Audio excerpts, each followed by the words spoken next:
Before I say anything about the game itself, I want to be real for a moment. So, this is the second time I'm attempting to write a review of this game because it's such a hard game for me to talk about. Yes, it's one of my favorite video games ever made, but there's quite the fair amount of BS within it that kind of makes trying to find an approach with this video difficult. I was originally planning to do this whole corny ass bit throughout the video where I pretend the game is flawless at the start and I gradually start accepting the fact that it is flawed as the video progresses as my character arc of sorts, but if I can be honest, I don't want to do that. It's not my style, you know? I'm not the fucking nostalgia critic.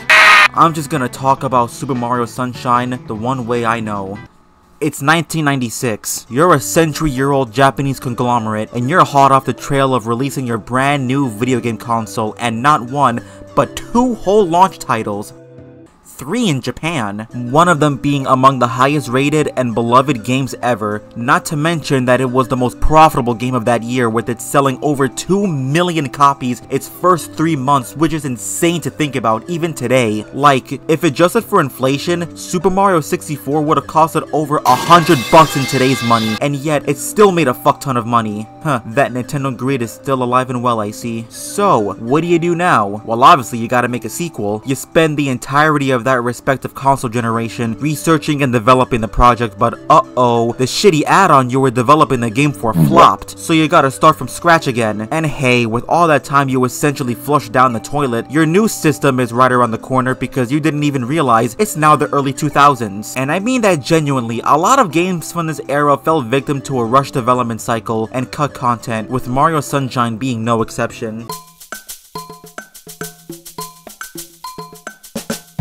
According to Miyamoto himself, a majority of Sunshine's development was spent purely on creating the engine for the game, while Sunshine itself took only about a year and a half to complete, which if you think about it, is kind of insane. The leap and bounds between Super Mario 64 and Sunshine is nothing short of incredible, but it wasn't without sacrifices. Even watching the trailer from Space World 2001 feels so surreal comparing it to the final product. There were gonna be realistic looking humans living alongside the Piantas, which just raises more questions than answers. The water and life meter are also noticeably different from the ones we see in the final game. From what I can assume from watching the footage, they seem to be blended into one homogeneous meter, which is really fascinating the more I think about it, because what compelled them to change it into 2 distinct icons instead of simply one? I guess we'll never know. Delfino Plaza itself also looks vastly different from how it looks in the final game as well, but I think the most interesting part of this trailer is this thing, the Hinokuri 2 as it's called. The name Hinokuri roughly translates to fire chestnut, which, yeah, I guess it kinda does resemble a chestnut. It's essentially the final evolution of Strollin' Stew. It's huge as fuck and the only way to kill it is to spray it until its shell pops and you fucking stomp it on its eye. I'm honestly kind of glad it got canned because this thing would have scared the fuck out of me as a child. I'm only half ashamed to admit that. Why it was scrapped is unbeknownst to me, but interestingly enough, it is technically in the final game. Through the use of an action replay, you can access a test level. Here, it looks less like a Strollin' Stew and more like a fucking drop of piss, but it's still cool to see that it made its way into the final product in some form. Other noticeable aspects of this test level are a Noki without its shell, a random oil barrel, and a snow cone stand. I don't know what purpose a snow cone stand would have had in the game, but I can only imagine. Maybe it would have been another way to access Yoshi if he wasn't craving fruit that day. Speaking of, for some reason in earlier builds of the game, Yoshi is in his typical green color scheme, whereas in the final game he's anything but. Again, I have no idea why it was changed, and it's something completely inconsequential. Like, who gives a shit about the coloring scheme of Yoshi?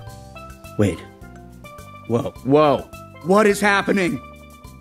It's me! Because it may not seem like a huge change, but it's still a weird thing to change. And for seemingly no reason. Why did they change Yoshi's color scheme exactly? Was it simply to give Yoshi warmer tone colors to coincide with the game's tropical theme? Yeah, probably. But if you want to hear something completely nuts, if you dig deep enough in the game's code, there's text for what appears to be a subway system, with a bunch of different stations listed. You have places you'd expect like Bianco Hills, Rico Harbor, and Sirena Beach, but then you have a fuck ton of places that are never mentioned once in the finished game. Dolphic Town, Hotel Ligma, Eartho Rock, Battleship Island, Harbor, Jesus Christ that sure is a name, Flame Temple, and Lighthouse Island. And what's even crazier is that's not even the damn half half of it. There were supposedly fucking 20 planned maps for the game, but due to time, the devs could only really squeeze in a third of that. Like hell, this graphic for Measle Mountain implies that there were gonna be missions for it like the other stages, but alas, not to mention additional dialogue found in the game's code specifically for the scrap mechanic. And I haven't even scratched the surface. There are tons of scrap things from the game that we could be here all day, from drastically different character models, to unused transitions, to Pinna Park originally planning to be an unlockable part of the hub world. But before we move on and actually talk about the game itself, there's one last thing I want to discuss concerning scrapped features of Super Mario Sunshine, and that's multiplayer. Yup, multiplayer was planned at one point, as evident by this name being found in the game's code. With help again from our friend Action Replay, you can access certain traits of this supposed multiplayer mode in-game. The most notable example being the camera. Sure, it's kinda gross, but you can only imagine what the devs would have cooked up here if they had more time. Hey, speaking of time, wasn't this supposed to be a review of Mario Sunshine, and I've spent the entire video so far doing not that? Well, yeah, this video was a review of the game, but I also wanted it to be more than that. It's half review and half excuse to talk about one of my favorite video games ever. Super Mario Sunshine is a very special game to me. It was truly one of the first video games to truly capture my imagination. I was first exposed to the wonders of Isle Delfino before I even started kindergarten, and I've been truly encapsulated in this world ever since. The music, the atmosphere, the gameplay, the art direction, the everything. It's not without its problems, of course. Nothing is perfect at the end of the day, but you know what? This is my video, and I'm gonna be talking to all of you about Super Mario Sunshine and what it as a piece of art means to me.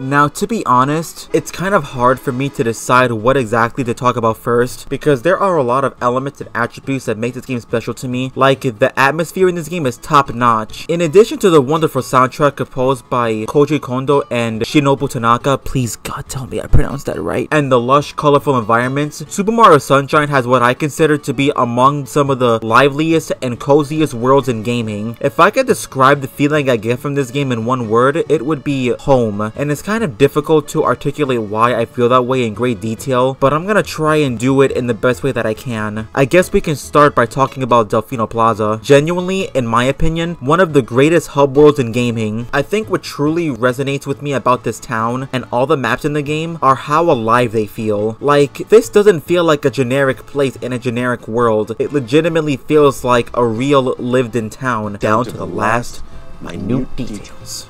This town is fitted with street vendors, gondolas, and other small islands bordering the town, along with there being a multitude of things to interact with. Like, one of my favorite quirks of this game are these manholes scattered throughout Delfino Plaza and certain maps, where if you ground pound on them, you can traverse through the sewers, avoid all the clutter above ground, and hear this sick-ass rendition of the underground theme. Little details like this I really appreciate because it shows the care the devs took to make this place feel as alive as possible. Not to mention the secrets. The secret shine sprites and missions in Delfino Plaza are a joy to find and discover for me, because they're the perfect blend of that stupid cryptic NES bullshit and the obvious puzzle that's obvious. Like, yeah, thinking about it now, it's obvious to use the rocket nozzle here just to see what will happen, but I can never guess this while playing this game for the first time, or the second, or the third. Like, you know how fucking obnoxious 90s kids are when they glaze Mario 64 and are like, looking up at the light at the castle and unlocking the wing cap for the first time blew my mind. Yeah, well, imagine that level of cleverness throughout the entire game. Now, I know what you're thinking. Those missions you just brought up are notorious for being shit, and you're over here praising them? Look, we'll cross that bridge when we get there. For now, I'm talking about Delfino Plaza in of itself and how genuinely great it is. But of course, you can't talk about Delfino Plaza without also talking about the iconic bop of a theme it has. I mean, what can I say about this song that hasn't already been said? That accordion is sex.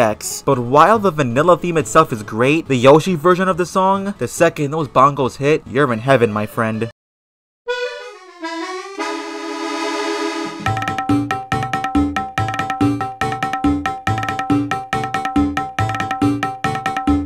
Yeah, I know. A game can have top-notch atmosphere, wonderful music, and a brilliantly constructed world, but at the end of the day, a game is still a damn game, so it has to play well to be good. So does it? Fuck yeah, it does. Flood is so goddamn cool, man. What you think would be a one-note shallow gimmick is actually an in-depth multi-tool that can do damn near anything you want it to. The squirt nozzle is the default nozzle Flood is equipped with, and it is incredibly versatile. You think it wouldn't be because its sole purpose is to just spray water, but spraying water is integral to the Super Mario Sunshine experience because in doing so, you can clear pathways, stun enemies, annoy the hell out of your villagers, clean your ass, like I said, anything. Plus, it's the only nozzle that you can use in this over-the-shoulder view in case you need a more accurate aim, which can be incredibly useful when fighting certain enemies and bosses. The hover nozzle is broken as fuck and is undoubtedly the greatest power-up that also isn't a power-up in the entire franchise. It's on par with the Cloud Flower from Galaxy 2. You hover in the air for a short amount of time, which for a platformer is like having fucking infinite ammo in an FPS. I love it. The hover nozzle alone boosts Sunshine's score up a ton for me. The turbo nozzle, however, is kind of where things are more mixed for me personally. Using it on land kind of sucks because of how stiff the controls are. However, when you're on water, Deja vu, I just been in this place before,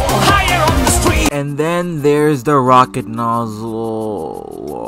This shit is whack. The nozzle itself is fine, but its usage in the game is so situational and forced. Like, the level design has to specifically compensate for it. The perfect example I can think of is that using it is the only way you can get to the top of the Shine Gate so you can go to Pianta Village. Because why did they need to put the stupid ass pipe all the way up there? I hate that so much simply because of how unnecessary it is. It literally feels like it's only this way to justify the rocket nozzle's existence by forcing you to use it to get to integral parts of the game. Plus, unlike the hover nozzle, you virtually have no control once you're in the air. So apart from the instances where I literally have no choice but to use this thing, why would I ever want to use this? Explain yourself, Koizumi. But you know what? Even without Flood, this is arguably the best 3D Mario game to play and control besides maybe Odyssey. Mario feels even more loose to control compared to 64, which may feel weird to some people, but for me, it attributes to a beautiful controlling Mario as it makes performing all types of tricks feel smooth and satisfying. The triple jump, somersault, spin jump, and my personal favorite, the dive. Spray some water on the ground and Deja vu, not to mention the layout of the maps are also brilliantly designed as well. Every vicinity needed to parkour off of are all relatively close to each other, yet there's a lot of free space for you to let loose in. And I haven't even mentioned Yoshi yet. Yup, he may not be playable in Mario 64, but he is here. And it's so bizarre when you compare it to every other game in the series, both before and after Sunshine, because Yoshi's usage here is kind of twisted. Someone who worked on this game for sure has or had a fucking puke fetish, because in order to get Yoshi to have mechanics similar to Flood's, he pukes his fucking guts out, because God forbid we give Mario a unique animation for using Flood on top of Yoshi. They gave this poor bastard bulimia. Plus you have to routinely make sure he's fed or else he fucking disappears entirely. That would be annoying, but there's ample amount of fruit wherever Yoshi can be found, so it doesn't even matter. Apart from that, Yoshi plays pretty much how you expect him to. Flutter jump, 50 long tongue, it's all here and accounted for, except the ability to lay eggs for some reason. They didn't need to put him in, but they did, and I cannot be any happier that he is. I love you, Yoshi, but your games are still kinda mid, I'm sorry. You know what else is fucking mid most of the time? The plot to a Mario game, in which case, I mean, there is no plot to a Mario game, because Miyamoto hates the idea of joy. But someone else on the team said fuck that and fuck him because there's something here. The story itself is nothing, but what I love about it is what it adds specifically to Bowser's character. It's pretty much common knowledge at this point to fans of the franchise that Bowser grew up an orphan. Kamek was the closest thing to a parent he ever knew, but for as good as Kamek was to him, he could never fill the void in Bowser's heart in the same way that his true parents could. So, he grew up aggressive, jaded, angry at everything and everyone. Years pass, and when he finally had a kid of his own, he thought, I don't want my son to experience the same pain I did growing up. I want him to have a family. So what does Bowser do? He has his son commit a war crime by fucking kidnapping a bureaucrat. Bowser spent God knows how many years of this kid's life lying to him about who his mom was in order to get him to save her from Mario and get Junior the family Bowser never had but always wanted. The ethics are questionable, sure, but at the end of the day, all Bowser wanted was to create a happy family for his son. Obviously that plan fell flat on his face, but during the game's epilogue, Bowser has a heart-to-heart with Junior, where he confessed his lie to him, but Junior admitted that he knew the truth the entire time. He didn't even need to let Bowser finish his sentence either. He knew for the longest time. He probably never bought for a second that Peach was his mom. Maybe he just wanted to play along for his dad? Who knows? But the realization that Junior is gonna grow up like him and have to live with the pain of not knowing who his mom is, and that he was even able to hide that pain from him, he sheds a single tear. And I swear to fucking God, if I get some smug jackass in my comments saying that Bowser is just missing a pixel and isn't actually crying, I'm gonna go to your fucking house and I'm gonna... I found you, faker. Faker? I think you're the fake hedgehog around here. You're comparing yourself to me? Huh, you're not even good enough to be I'll my make you eat those words. But yeah, I love what this game did with Bowser. It added a warm and vulnerable side to what was otherwise a one-note bad guy. And this was so effective that these are traits that are still integral parts of Bowser's character to this day. I'm so fucking tired of people saying that the Mario cast has no character depth whatsoever because they're just fucking wrong, stupid, and have no idea what you're talking about. Ellis Mark. While on the topic, Bowser Jr., the character who may or may not be the love child between Bowser and Peach. Or Bowser and Miyamoto. Yup, Bowser Jr. made his debut in this game, initially hiding under the alias Shadow Mario, whose design is sick as fuck, by the way. Seriously, I wish we got to see Shadow Mario and more stuff. But yeah, what can I say about Bowser Jr. that doesn't already speak for itself? He's just epic. You know who else is epic and debuted in this game? That's right, Toadsworth. Yeah, Toadsworth, the CEO of sex. And then there's the story itself. It's fine. Apart from plagiarism and the vague themes of pollution and environmentalism, Sunshine pretty much follows the same basic plot as every other Mario game. Peach gets kidnapped and you gotta save her. Except, there's actually a bit more to it than that. You're not just rescuing Peach in this game, you're also pretty much saving this entire island from eternal darkness. And what's cool is that your progress is shown you gradually and naturally throughout the game. At the start, Delfino Plaza is covered in a really harsh shade, but as you progress through the game and collect more shine sprites, the shade clears more and more. The town gets brighter and brighter, and by the end of the game, when the shade is gone completely and the shine gate is clean, it's by far one of the most cathartic and satisfying sensations the game has made me feel. Not to mention that from the second you start up the game, there's something you'll probably notice right away. There's fucking voice acting for a Mario game. If a Mario game from 20 goddamn years ago can have voice acting, then there's really no excuse for Pokemon games to not have it. I mean, for Christ's sake, why animate the lips moving if nothing's going to come out? Not even text sounds. I hate this fucking franchise. And mind you, the voice acting in this game is pretty decent all things considered. I don't know why any mainline Mario game after this didn't have fully voiced cutscenes, but I'm glad this one did. Also, tell me this isn't one of the most beautiful looking games of its era. Hell, it still looks gorgeous today. I don't care what Nintendo says when they say the reason the tropical setting was chosen was because Koizumi suggested the idea of a water pack for Mario. No, the real reason they chose the Caribbean was so they could flex how good they made the fucking water look. I guarantee you that if Nintendo wasn't fucking stupid and they actually put GameCube games on normal sized discs and implemented DVD support in the system, that it still wouldn't have outsold the PS2, but I think it for sure would have crushed the original Xbox. Plus, I think it's remarkable and incredible how the team managed to construct 8 maps, 9 if you count Delfino Plaza, each distinct from each other, while staying within the game's respective theme. Sirena Beach is a serene beachside hotel, Bianco Hills is a cute small village, Rico Harbor is a bustling seaport, Pinna Park, more like Pinna Peak. Plus, it's a really cool detail that in certain maps, over the horizon, you can see other areas from the game in the distance. Yup, top-notch atmosphere, incredible music, amazing gameplay, expertly crafted maps packed to the brim with detail. This game has it all. But, and you see, there it is right there. That but. That small, tiny fucking but. Now look, I don't give a shit about 100%ing this game. The blue coins, extra missions, Delfino shines, I don't really give a fuck about any of that. Whenever I hear Sunshine detractors talk about their problems with the the game, they almost always bring up shit that's entirely optional. Like, yes, the pachinko machine fucking sucks, but it's also a completely optional shine that you have to go completely out of your way to find. I'm fucking tired of hearing people bring it up. Or the blue coins. Collectibles are almost always a painful and excruciating part of any video game they're in. I don't see what's especially bad about the way this game does it. It doesn't make collecting them any less tedious, but like, it's not as big a deal as fucking autistic Nintendo YouTubers say they are. What I do care about, however, are the missions required to complete the game, because they are really hit or miss. A valid source of contention for this game stems from the non-linear progression system of Mario 64 being thrown out the window in favor of something that's a lot more gay. I mentioned it briefly in my Mario ranking video, but I really hate how this game makes you play through all of the first 7 missions of each stage to get the Chlamydia Mountain. Some missions in the game are incredibly straightforward, and others tell you to go fuck yourself. Not to mention that the missions that are bad are all bad for different reasons, and always brings out the worst elements of the game. Wonky collision detection, awkward level design, broken fucking physics, overall tedious objective, really anything. This game can be quite the frustrating piece of shit at times, and whenever I hear people talk about this, I emphasize with them until they say, "This is why no one likes Mario Sunshine." Look, it's alright if you think Mario Sunshine is good,